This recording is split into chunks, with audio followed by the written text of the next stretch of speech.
Hello, ladies. Hello, hello. Hello to everyone joining, coming on into the room. Good evening, good evening. I'm actually sad that we're doing a webinar tonight. It's so beautiful out. The sun is shining. Did you ladies have a good day?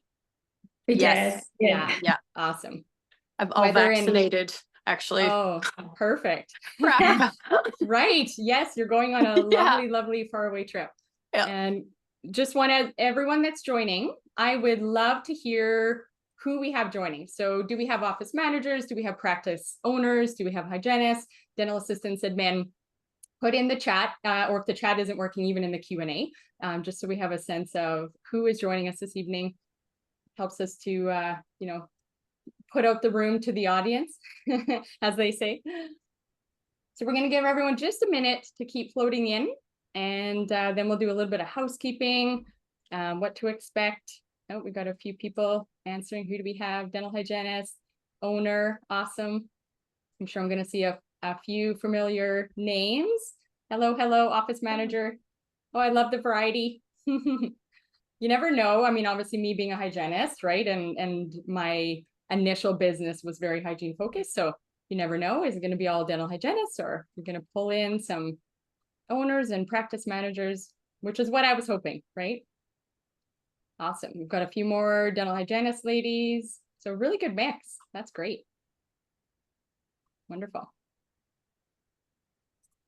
All right. We're going to give 30 more seconds. Let everyone else filter in. I was giggling to myself. I'm like, I feel rusty. I mean, I've been speaking at conferences already. The conference lineup has already started, but I'm like, it's been a while since I hosted my own webinar. Like before summer, we took the summer off and enjoyed the weather and traveling. I'm back at it. I'm sure same with you ladies, right? Summer is nice and relaxing. And then you hit September and it's school and sports and the work stuff, right? Everyone takes time off in the summer. So September has been chaos. Yeah. Do you find even in the staffing, like with your actual company, Smile & Co., like does it really settle down in the summer, or is it the opposite because everyone's looking for coverage because of summer holidays? Yeah. So it's the opposite. Everyone's looking for coverage because of summer holidays, and then September because everyone's going back to school. So then people are looking for coverage there, and then they end up sick because kids have gone back to school, so they need coverage there, and then it just follows through all the way until Christmas. Okay. So you have no break in your business life. That's good though. It keeps you busy. All right, everyone. I want to be mindful of staying on time. So we're going to get started here. People are going to filter in. A little bit of housekeeping. We will be giving a free CE credit for after today's session. You do have to stay on for the entire webinar to be able to get the QR code at the end. So you will get that. You'll fill in just your name, your email address, and the CE certificate will be emailed directly after. If you have any issue and within a minute or two you don't see that, check your spam. Sometimes it does go there. And if you still don't get it, within a few minutes or 5 or 10 minutes, send me a message and I can ensure that you get that. Everyone wants their CE, right, ladies? Okay, for this evening, I want to just introduce myself before we jump in. I'm sure most of the people on the call are familiar with who I am because many of you have taken webinars and courses through FDI or through speaking as well. So I'm Chrissy Ford. I'm a registered dental hygienist, and I love all things dentistry. You may hear me talk on instrumentation or perio instruments. You may hear me talk about management and staffing. So I really do have a passion for all things dentistry. Obviously, hygiene is always going to be, a soft spot in my heart. But with that being said, I really want to reiterate that as we go tonight, just reminding everyone that yes, I'm a dental hygienist and I'm also a practice manager.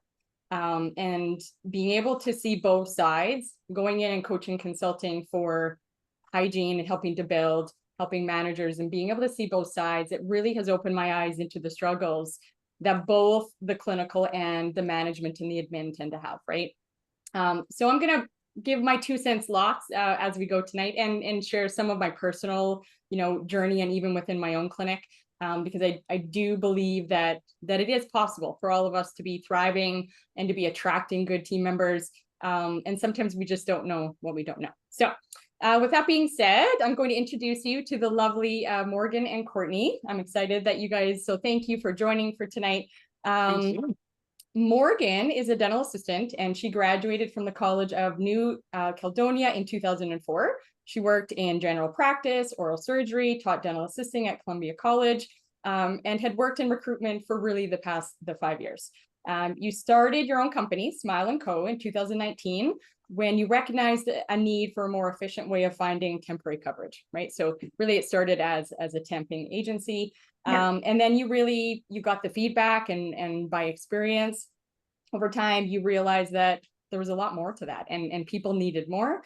So congratulations, for moving and changing with the industry and realizing that there's many more things that people needed help with. And you built a mobile application to streamline temping and hiring and connecting dental professionals with employers. So we're super excited to hear a little bit more about that as we go as well.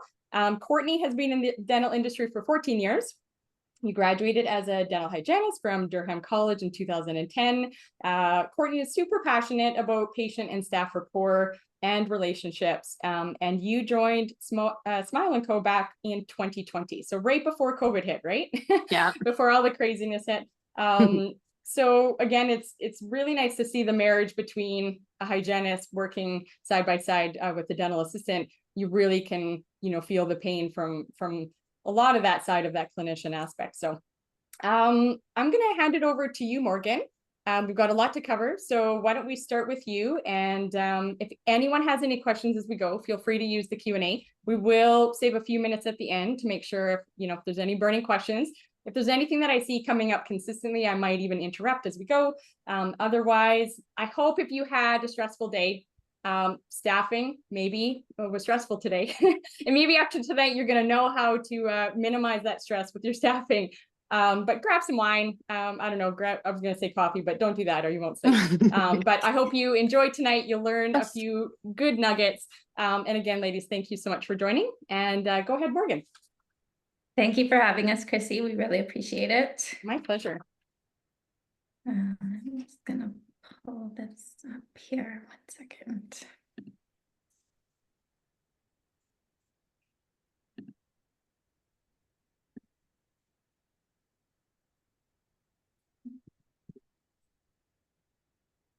Always like the fun rehearsed things that all of a sudden just like this like long, slow delay as slides come up. Yeah, no worries. Yeah. And Courtney, while Morgan gets that up on the back end here, I would love to kind of hear, and I mean, we're going to dive deep into, the actual title of tonight's webinar is Winning That Talent Game, Staffing Solutions and Recruiting Strategies for the Dental Industry.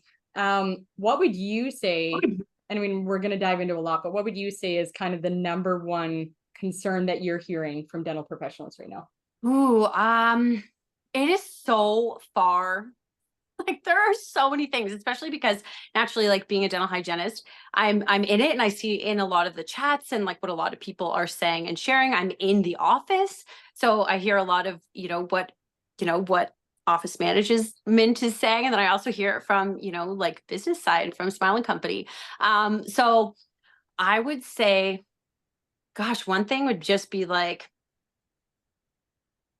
just like the right people in the right place, like just knowing your role fully, wholly, and just like the communication. I think there's like often like huge communication barriers. So I feel like knowing exactly, what you're getting when you're going in, I feel like, there's so much disconnect in the office when you don't have, the right communication, like be it from a temping side, a casual staff member, or like a full-time. I feel like communication and just like building this like dream team of like relationship would just be like one of the biggest things. I think people just go in and they're not connecting, and it's your work family and you have to connect. So I feel like it could be wages, it could be, but I really truly think like communication, like across the board would be like, if they only knew, how to just communicate better within the office, then all the things could be solved. So, yeah.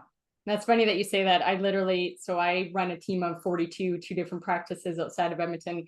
And literally every time something goes wrong, a patient may be upset or a team member, like literally every time it comes down to communication. And I'm like, guys, again, it's this one word, communication. So I love that. And being on the same page, like, gosh, same Yeah. page and communicate. Yeah. Okay. Looks like Morgan's got her slides there. So have at her, Morgan. Ready. Okay. So we just want to kind of go through kind of what the staffing landscape is, and then how to maneuver around it. So the current staffing landscape, I think all of you probably know, there is a shortage of dental professionals right now.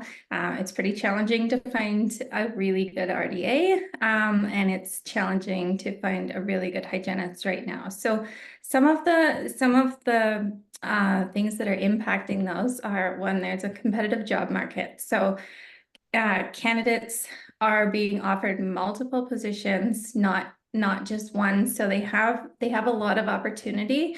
And so they're able to compare one opportunity to the next, which makes it really challenging for a clinic to, if they don't know what the other clinic is offering. So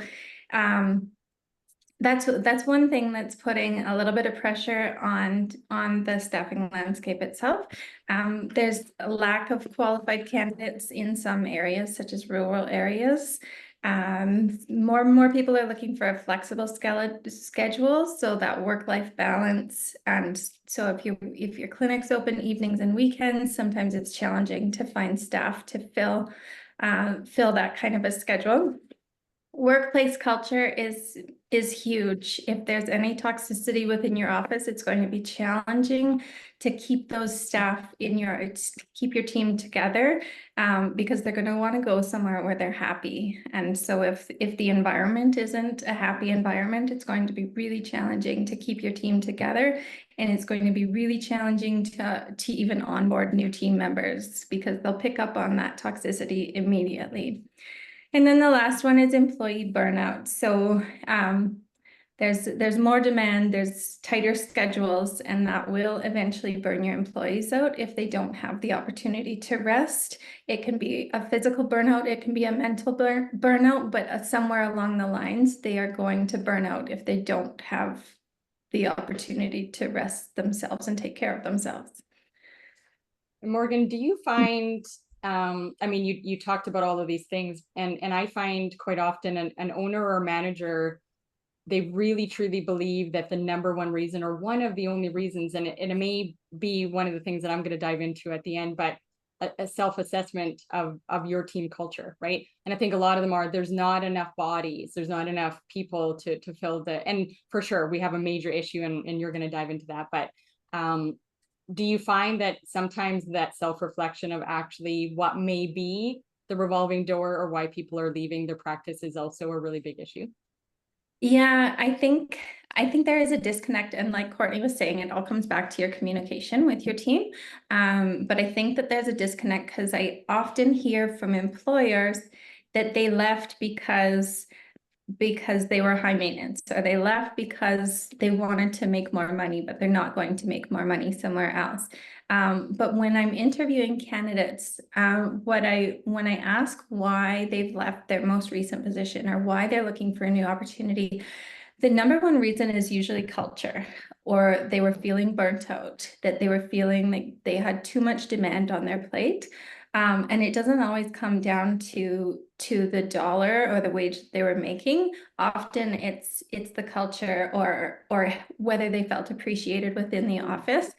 But I think there's a disconnect there because office managers aren't asking those questions. So, and I'm getting ahead of myself in the presentation, but an exit interview is very important, just so that you can understand as an employer what the feedback is and why your employee is leaving, and how you can improve upon yourself so that that doesn't repeat itself. Mm-hmm. Yeah. And it's, I think that's key. I'm going to talk about that as well. Like I said, I was getting ahead of myself there.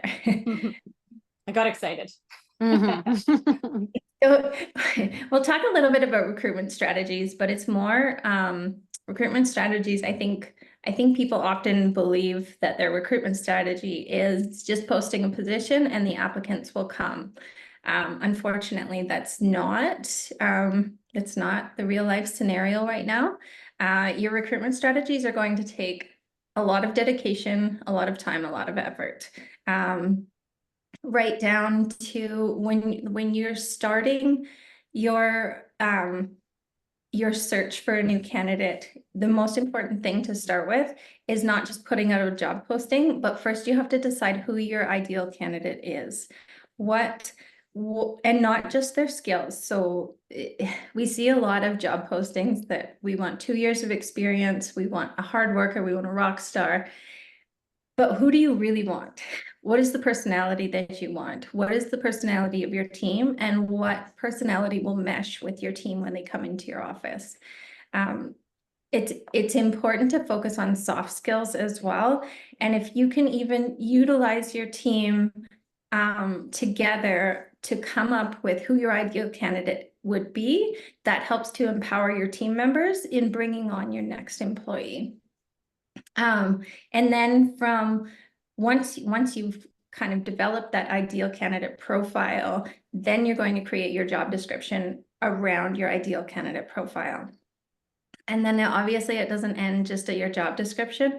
You have to be very detailed in your job description because candidates are looking for transparency. They want to know more than what the qualifications are that you're looking for. They also want to know what their role is going to be. What will their role be within the team? How will they be contributing? And they're basing their decisions not just on the position itself, but how they can contribute to the team. They want to feel appreciated. They want to feel empowered. So it's important to include all of those things within your position as well.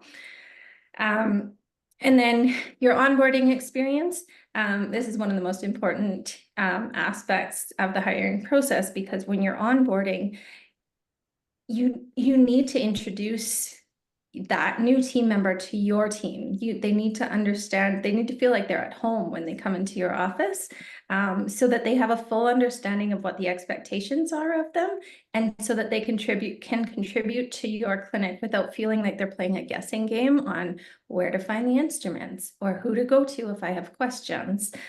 All of those all of that onboarding is so important, because that's your first impression with that employee. And if they don't feel welcomed, or they don't feel like they've been set up for success, then there's a good chance that they're not going to stay within your clinic and you're going to be hiring again. And then of course it still doesn't end there.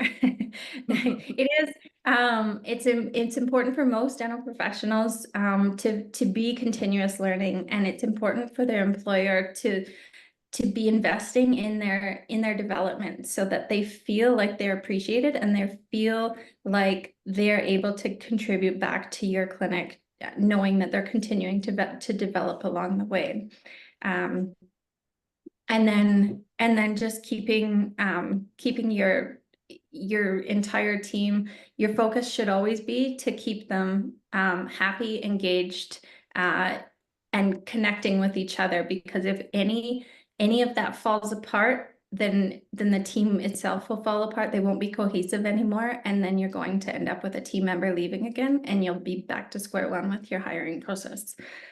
Yeah. And Morgan, can I just add in here too? So something that we've seen along the way, and also from personal experience, is just the value of like your temping, casual, or like permanent staff, and kind of finding, your casual or permanent staff from your temps and those temp hires, where it's essentially this like beautiful way to have them come in. They test you out, you test them out, but to still actually kind of go through those steps where it's like, there's still like dedicated time. So there's still like a communication where it's like they know who they're going to see when they come in the office. It's like, hey, you're going to see Crystal when you go in, and then Amanda is actually going to be the one to help you kind of navigate the back end, and fall is going to help with sterilization, you know, like just like those little things that when you have this like system for your temps, because as we know, and as you've just shared, you know, like temps are invaluable right now. There's so many people that are, and what a blessed thing, right? In our profession, that we can have people come in for the day. We can have people come in for a 4-hour shift. We can have them come in for a week, a month, you know, to cover a mat leave. Like that's a beautiful thing. And those temporary positions can literally follow you know, the onboarding experience. There can be a 1-day quick, you know, go over so that they know exactly what to expect in the office. They know the dentist's name. They know who to, you know, I've been in many offices where, you know, you'll go in and you don't really, you know, you don't know the office, you don't know the people. They, And I they would like to literally say, point to a knob. They're yeah, like, you're going to be in there. or, And then okay, they walk wait, away. what? You know, and you're like, okay, awesome. I'm pretty cool. You know, I'd like, you know, I think like, you know, you might even like me if you actually, you know, like just said hi, you know, and I think that like when you have a winning talent team, like across the board, everyone's connecting, everybody's helping each other, everybody's like, it's a beautiful thing. And temps can still have this awesome experience, and your team can still have an awesome experience with a temp in if you have this onboarding experience. And, you know, to continue like doing, you know, all the right things to maintain and possibly even retain that person, because what an awesome way. You have them come in for a day and you're like, hey, you know what? This person's going on a vacation in 2 weeks. Can you stay for that? And then just so happens there's a mat leave coming up, you know? I think you never know who you're going to get in there. And that temp could just be like this golden piece for you. And I know we're going to talk about how your team members can be an actual recruitment strategy, right? If your team, if you have good team culture, they're going to want to tell their friends when you have an opening. But I actually know of a clinic, awesome clinic, great team, great culture, and they're open, you know, extended hours and weekends. So they quite typically need temps, but they have a great, same thing, a welcome, what to expect when a temp walks in that door. And this particular temp loved to temp. She, you know, got offered many jobs, as they all do, you know, because everyone's in need of a hygienist. And when she saw a job posting, she actually told a few of her friends, hey, like I'm temping, but if I wasn't wanting to be just a temp, I would work there in a minute. Right. Yeah. So like a temp actually helped to sell and recruit for that clinic. So it all comes around, right? Yeah. Totally. That word of mouth makes it so much easier to hire, because your reputation, if you have a reputation as a good employer, a good practice to work in, then people want to come work in your practice, and they're waiting for that position to open up. Courtney, back to your comment about the onboarding for temps. Courtney and I talk about this all the time, how important it is to have that, because I know a lot of practices focus on onboarding for permanent positions or permanent roles of their team itself. But I think a lot of practices forget to have an onboarding process for the temporary staff that they have coming in. And so in the end, they end up so frustrated because the temporary staff didn't know what they were doing. They didn't know where things were. They just weren't helpful. And often it's because they weren't actually set up on the right foot from the moment they walked in the door. Yeah. I mean, like Courtney said, like you walk in and they say, oh, are you the temp? And you no, actually my name is Morgan. Yeah. And so it's really important to have that, a bit of an introduction to begin with. And we have an onboarding template for temporary staff too, that we'll give out to any clinics that wanted it. But it just kind of goes through the basics of who is the point of contact for the temporary staff who's coming in, just in case they have questions. It's going to be in busy office. It's going to be hard for them to just go to everyone and ask questions. So they just letting them know who they can reach out to if they have a simple question, so that nobody's annoyed with them because they're getting in their way throughout the day. Giving them a quick office tour to show them where the instruments are, show them where the sterilization is. Walk them through. Just an extra 10 minutes in the morning before they start their day is more helpful than just being thrown into it and not knowing anything.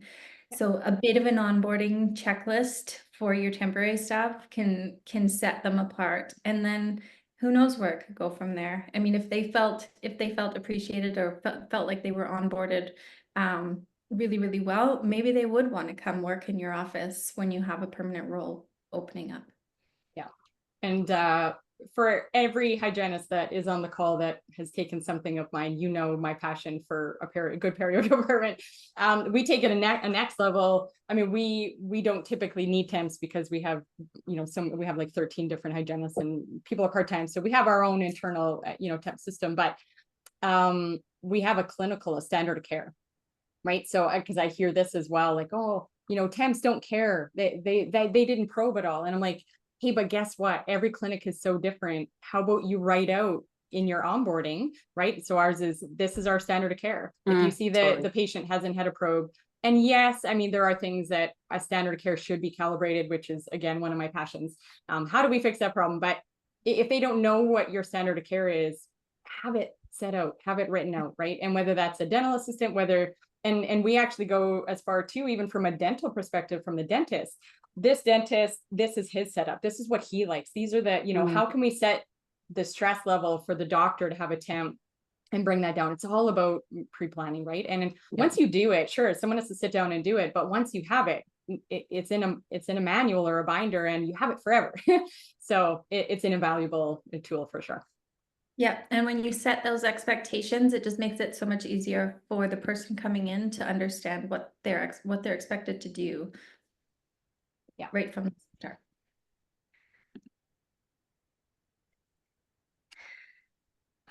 So part of the beginning of your staffing solutions would be, one of the biggest things is your employer branding. So what your reputation is as an employer.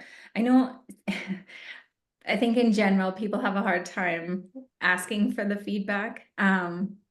But I think one of the biggest things is you want to build your reputation. So if you feel like there's something stopping or blocking people from applying for your positions, a good place to start is just ask your staff, give them a quick survey, ask them what they feel about you as an employer, because your goal should be to be the best employer out there in terms of being appreciative, being grateful, giving the onboarding process, just having that good workplace culture that people want to come work at. And once you've built up your employer brand, that word gets around. So when your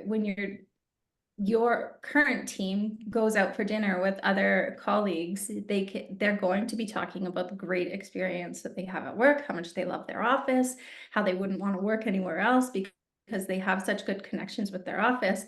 Versus if you have a poor employer brand, they're going to be complaining, they're looking for a new role, and those words get around very quickly. So the stronger you can build your employer brand, the better success you'll have with hiring and getting more applicants for your roles. And I want to add to that, and I'm going to talk about how do we ask our team. And if you reach out to me after the webinar, I will send you a free employee survey. Because again, if you've never done that before, you're like, what would that even look like? So I'll send you an example of one that I use. But if we're going to do it, you have to be prepared for what you're going to get back. And sometimes it's hard. It's like the constructive criticism we give as an owner or manager to our team.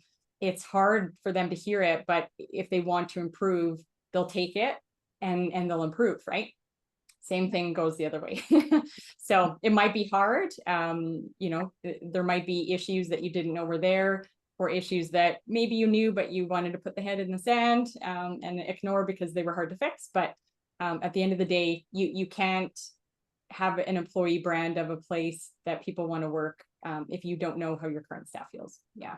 And can I add to that too? It's even I think sometimes it's easy to critique, but it's hard to take critique naturally, right? But I think that it just opens up such an opportunity for the office. You know, everybody wants that unicorn person, right? The person that's going to show up, and we can see that there's been a shift, right? Those like really hard workers that, that want to come in, like, no matter what, and they're going to be there, but also they really do have to go into a place where, they're driving to work and they're, maybe not excited to be there, but I feel like you should you should have a place you really want to actually go to. You know, your people are going to be there. That work family is essential. And when you know, when you have the, you know, I don't know, there's always those like niceties too, right? And I think there's like an opportunity to kind of share, you know, like those little Starbucks things, or, you know, it's not, you know, those birthday lunches, or, you know, and I think that those are kind of come naturally, but also I think that you'd be surprised if like the dentist is leaving at the end of the day and they don't say goodbye to you. Um, that is huge for me, where I'm like, if the dentist is leaving, especially when it's their practice, um, you know, that means so much. Thank you so much for today. You know, like in dentistry, we bust our butts, like especially like if it's like a good, you know, like hard work, you know, like there's a lot, you know, like an efficient office, there's a lot going on. And I think that there is like this underestimated value, you know, like Starbucks is amazing, but there is like something to be said about a thank you every day, like literally every day. You know, I'm teaching my girls even, where I'm like, thanking me for dinner, which is hilarious, because I'm like, I don't actually really need praise every time, but I want to teach you that if you go somewhere else, you're going to make sure that you're going to praise that person, or, and, you know, and be grateful for what you have been given. But I think there's like, yeah, there's the expectation in the office every day. And I think the employer branding has so much to do with that, how you would treat your patients, and, you know, is reflective of also how you would treat your employers. And patients see that. They see that. Absolutely. They feel it. Yeah, they do. Wait, I actually heard of a story just yesterday. Someone commented that her father-in-law had gone to a practice and said, I won't go back because of how the dentist treated his dental assistant. And I'm like, that's awesome that from a patient perspective, that's important to you. But it really does make you open your eyes that people notice it. Your patients notice. Yeah. You're working very closely with everyone, and so everyone picks up on it. So it just, the way you treat people around you is going to really kind of set the tone for what your culture is and what your employer brand is. Another component of staffing solutions is obviously your recruitment, and utilizing your recruitment technology.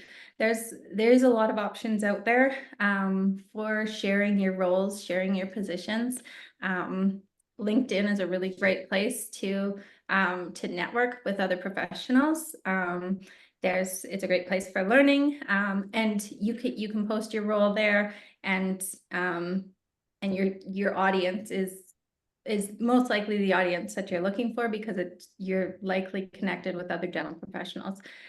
One thing that I've noticed with LinkedIn is that when you post on there, not everybody's going to see it. If you don't have a paid ad, then your role gets bumped to the bottom. So the paid ads kind of filter to the top, and that's what most of the candidates are seeing first if they're looking through the job board. Obviously Indeed is another option, but again, if it's not a paid ad, then very few candidates are going to be seeing those opportunities. And so you end up having to pay more money so that you can outdo the other employer who's looking for someone of the same qualifications. And you end up with that one too, where you get people that are not in the dental industry at all. You get like a very varied, actually even on LinkedIn, right? When it's not like a specific platform designed for it, or even using a social platform, you know, if it's not designed specifically for it, you're going to get like a slew of, you know, like candidates that are applying that aren't even in the dental industry. It could be somebody from Fort Mac that's, you know, just not, doesn't have the qualifications that you're looking for at all.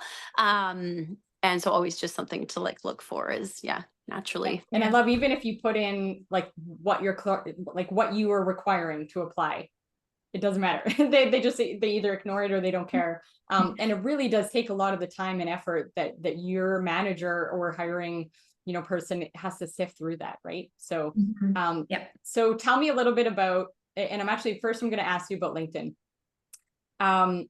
From my perspective, I actually don't know very many dental clinics that have their own page. So when you say LinkedIn, is this like the manager on their personal page saying, hey, we're hiring, or would you recommend to actually have a dental page on LinkedIn? like for their office? It would likely be the manager, because because LinkedIn is based on connections. If you have a LinkedIn, people are going to connect more with the person who is of the company than the company itself.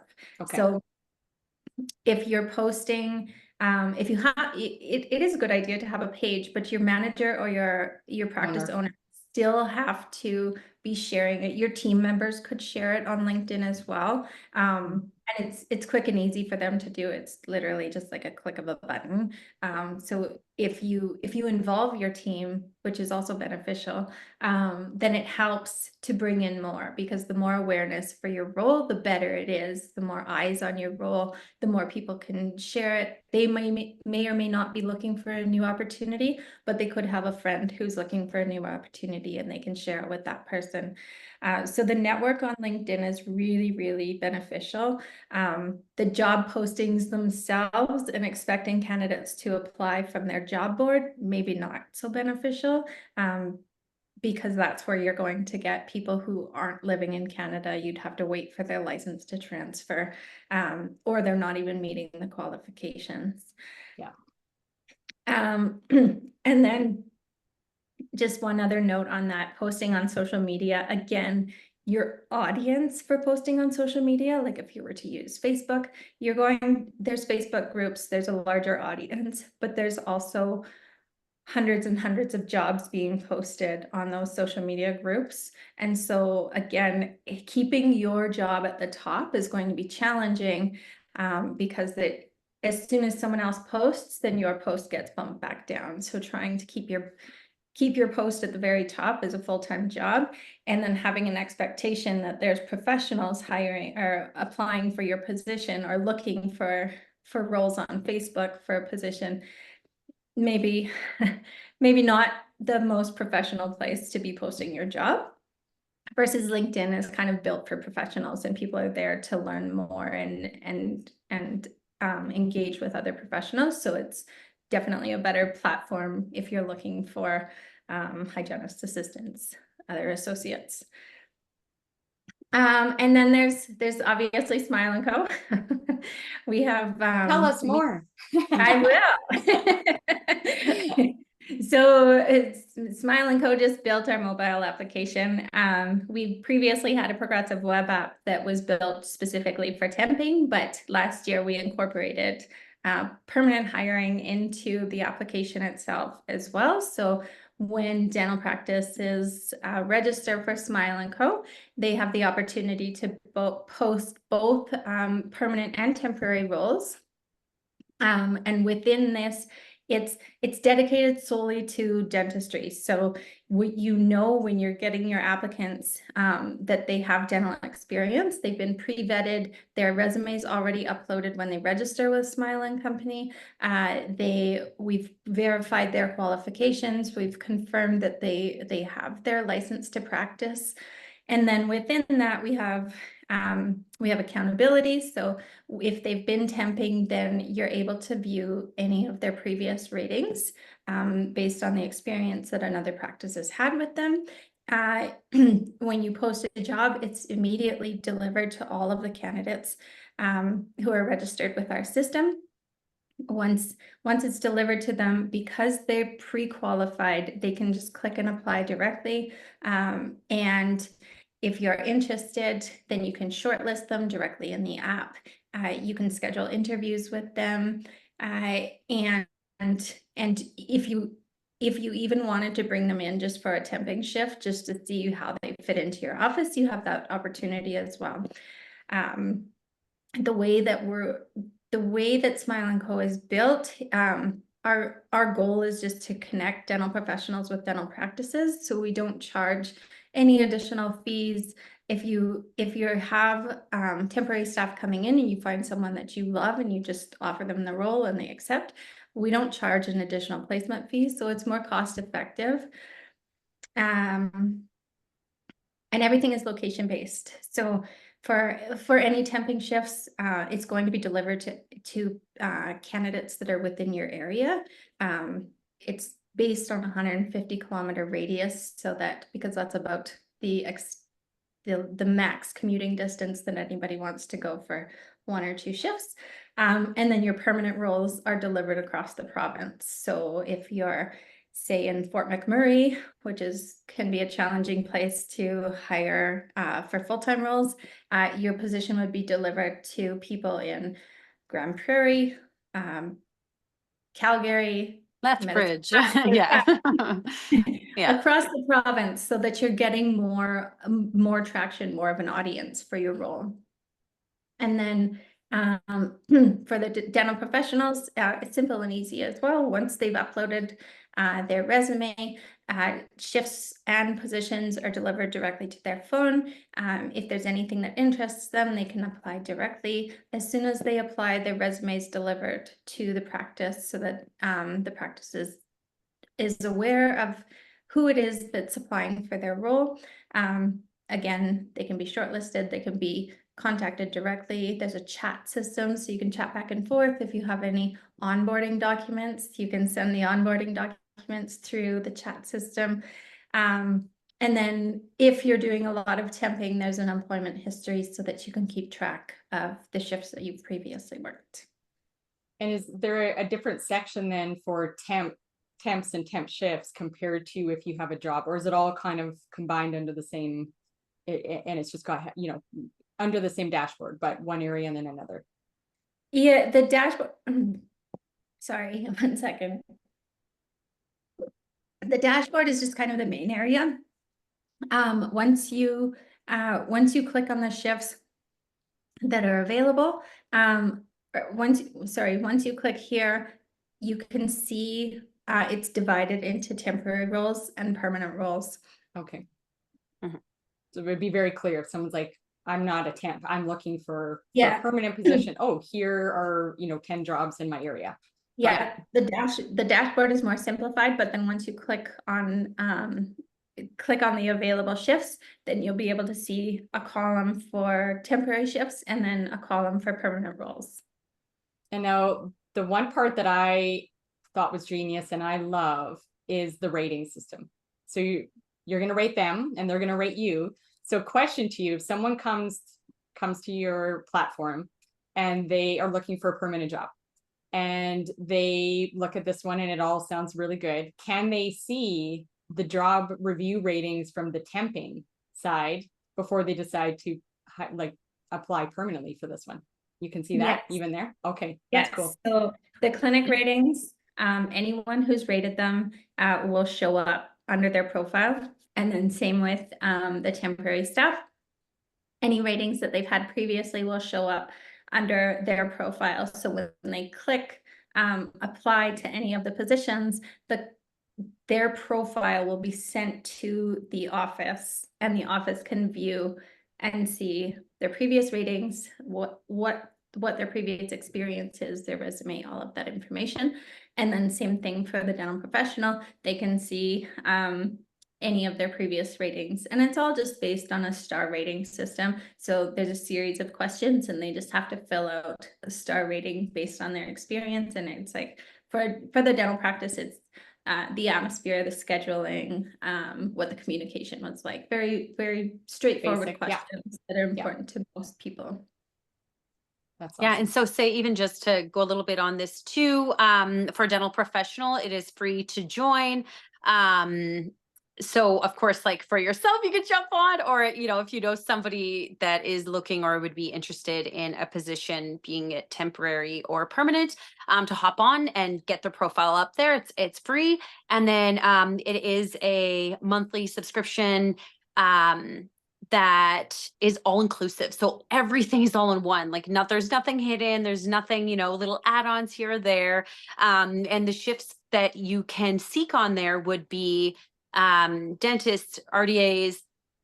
We even have denturists. There's dental therapists. So really just trying to, you know, open it up and be as specific as possible. Stereotechs, office management. So all of the roles within dentistry.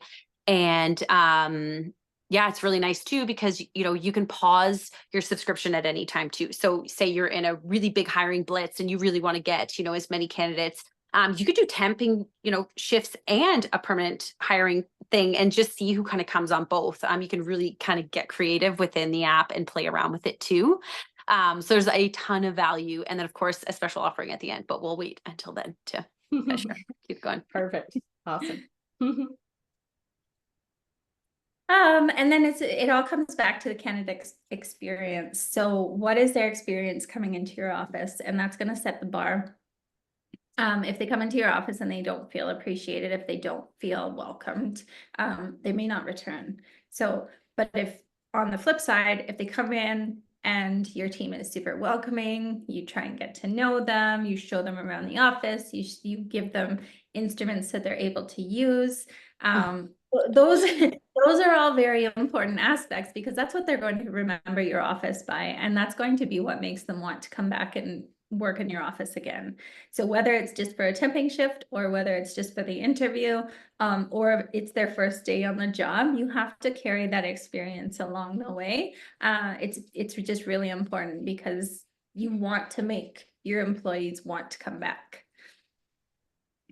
And then efficient hiring, meaning I don't mean that you hire the first person that you interview. I just mean efficient hiring in you're communicating throughout the whole process with them. So when the applicant applies, you contacted them within 24, 48 hours of them applying versus waiting 2 weeks to contact them. Because if you wait 2 weeks, they are likely no longer available. They will have a new role and they will be on their way. So they're already trained. They're already training somewhere else. Yeah, exactly. Yeah. There's a lot of competition. Interest. Yeah. Yeah. It's a competitive market, so it's important to stay on top of those applicants.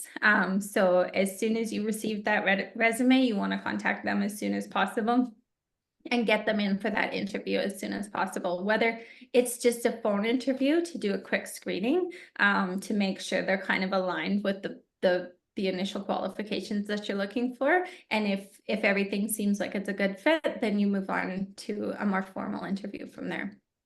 But keep that communication going. If you drop off in communication, you're probably going to lose them. So just keep those lines of communication open and they will appreciate it enough to stay in communication with you. Great.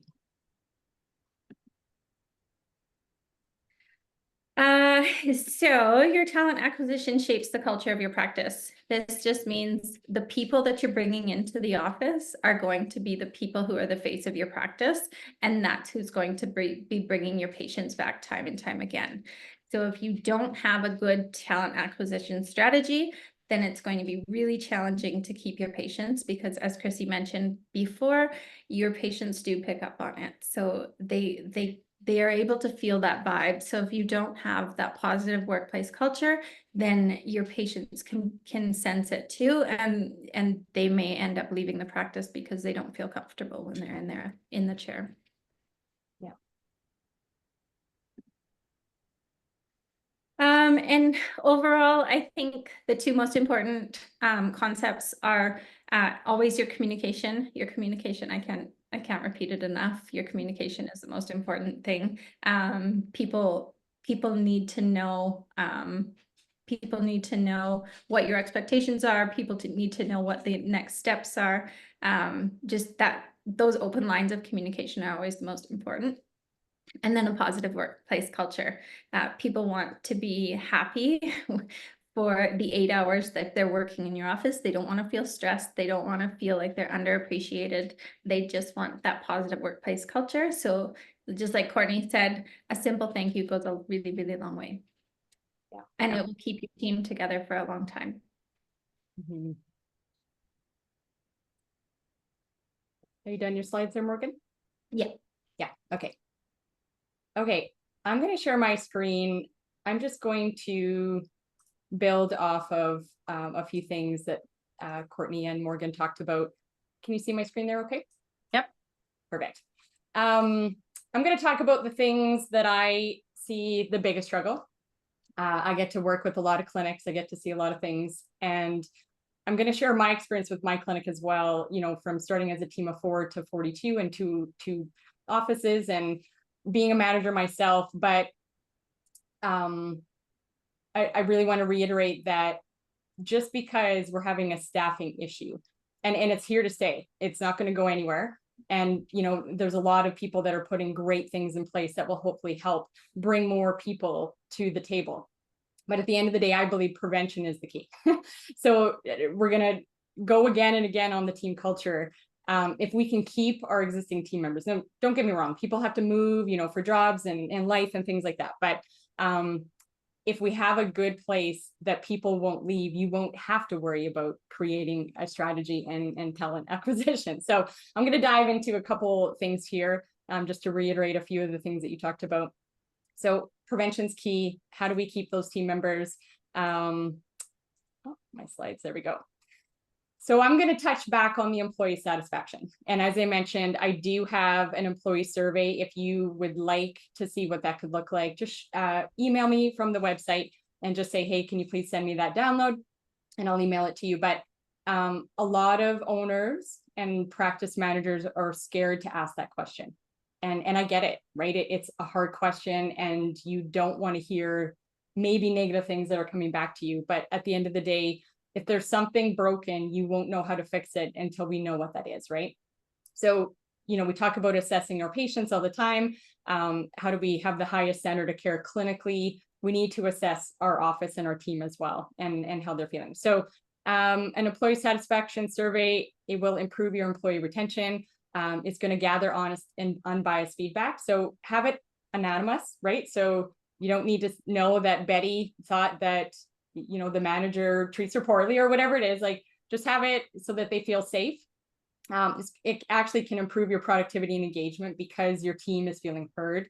And it really identifies potential areas that we need training, right? Whether that's from the manager, whether it's from admin, all around. If we know how the team is feeling, we'll know how to zone in on where we maybe need to work on.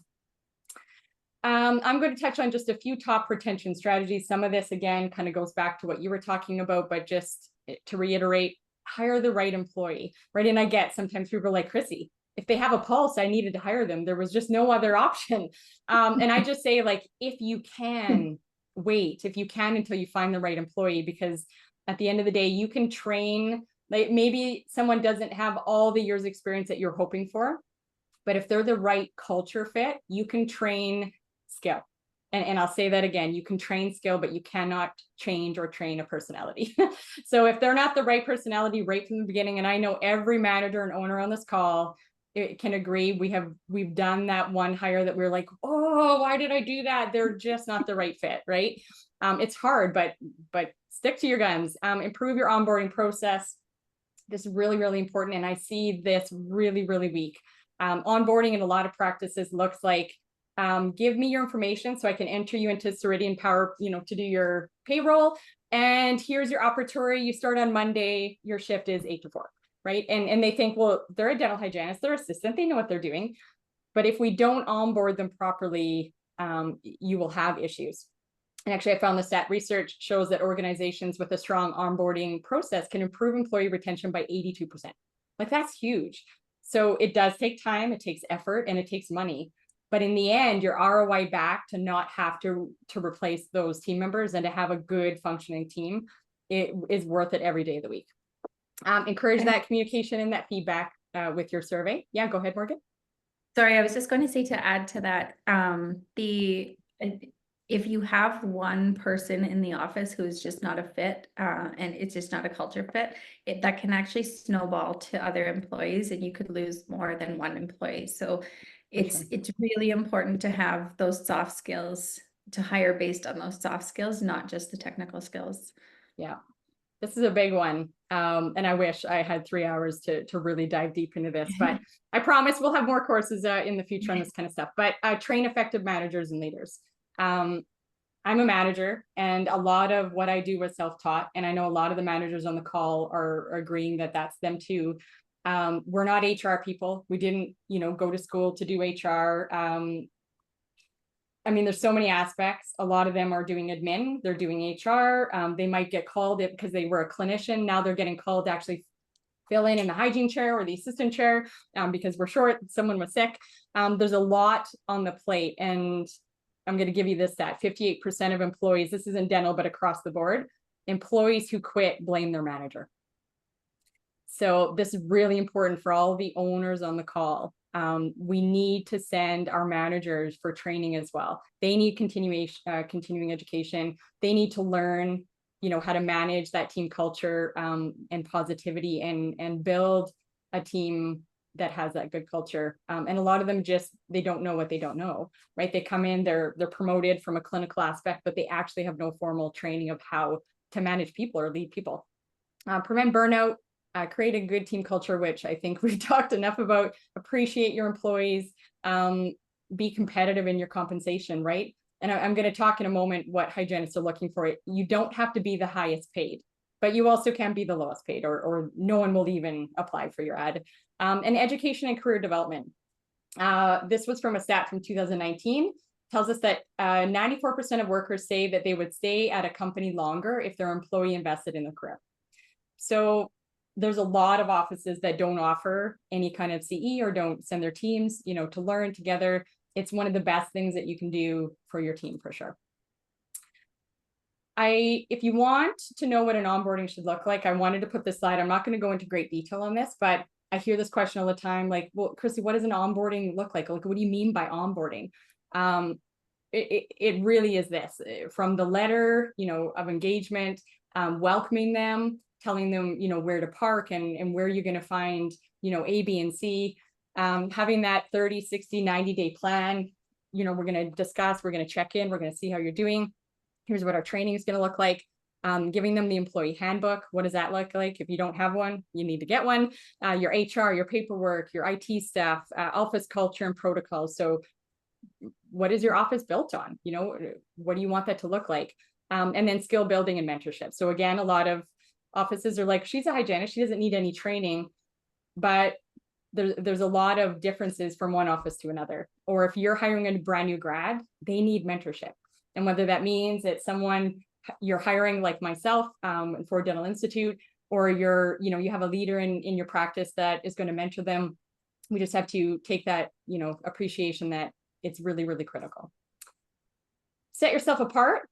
This is really important. I'm going to share with you. And again, I get to see what all of the we have unicorn employees, but we also have unicorn offices. So this is what your competition is offering. They are offering CE and team building events, and that's something of value to them. Good mentorship programs.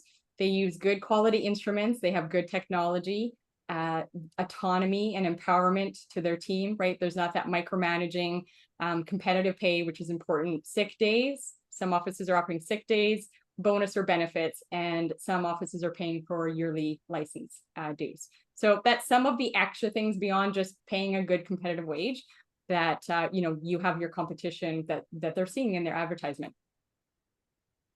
And I'm going to share, because I'm a hygienist and because this is what I do every day with my company, what a hygienist want.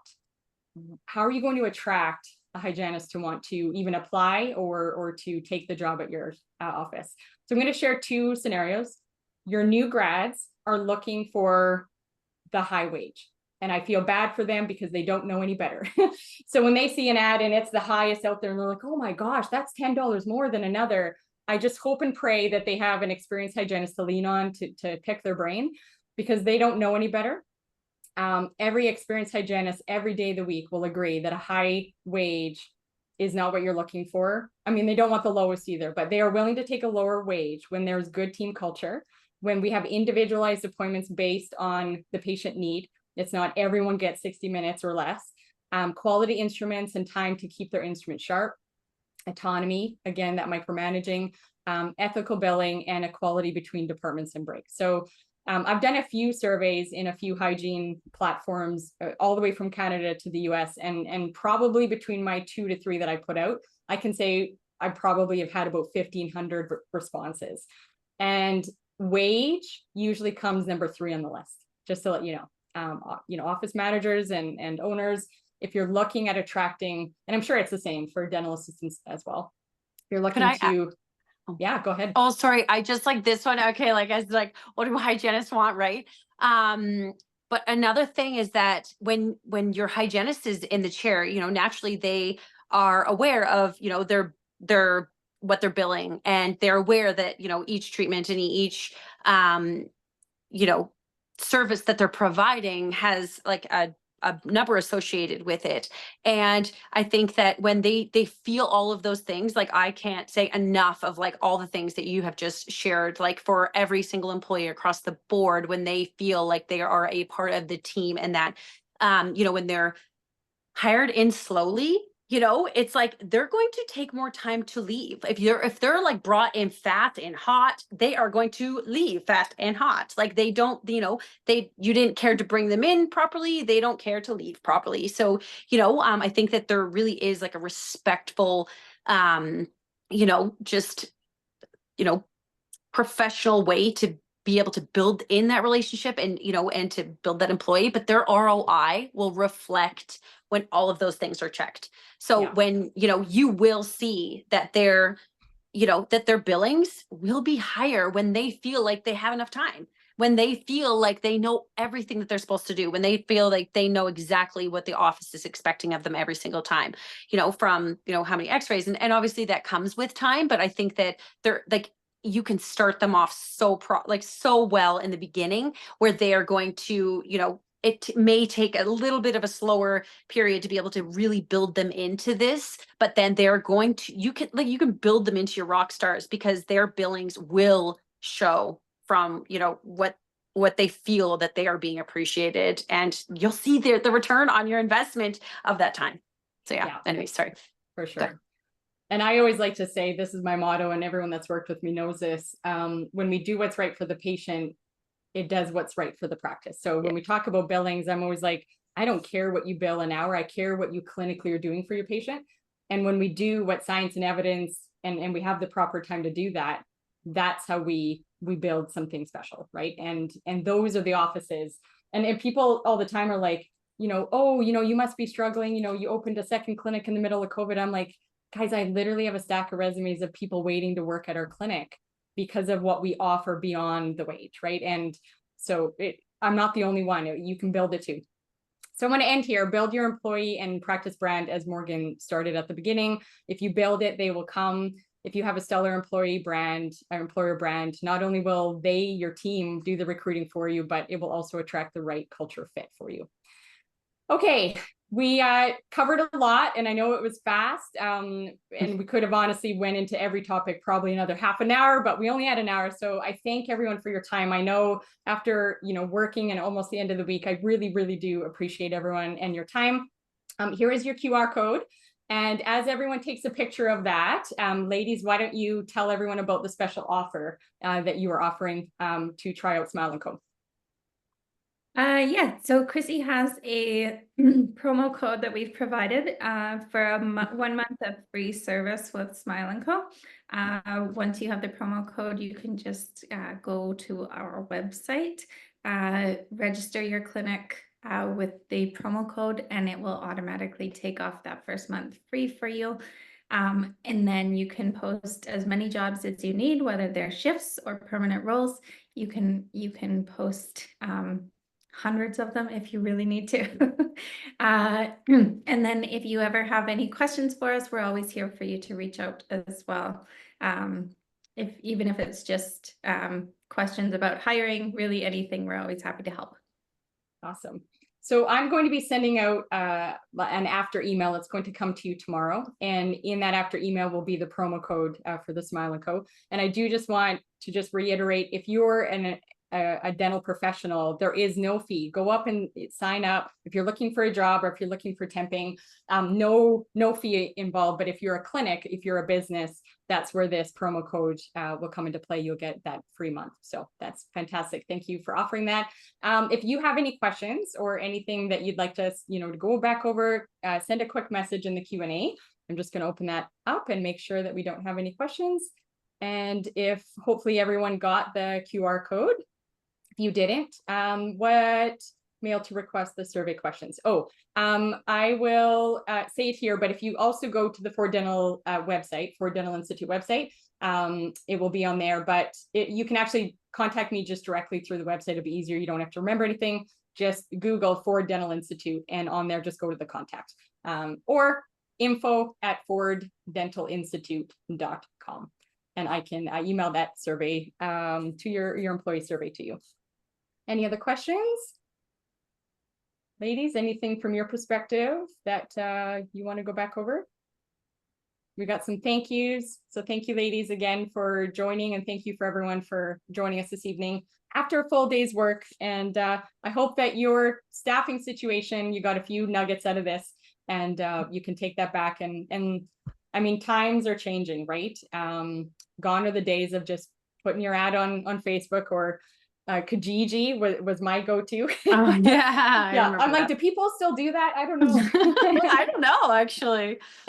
I feel like that would be a terrible spot, and somebody might try to ask for your email and your ad. Don't do it. They might show up at your driveway and ask what you're selling. I don't know.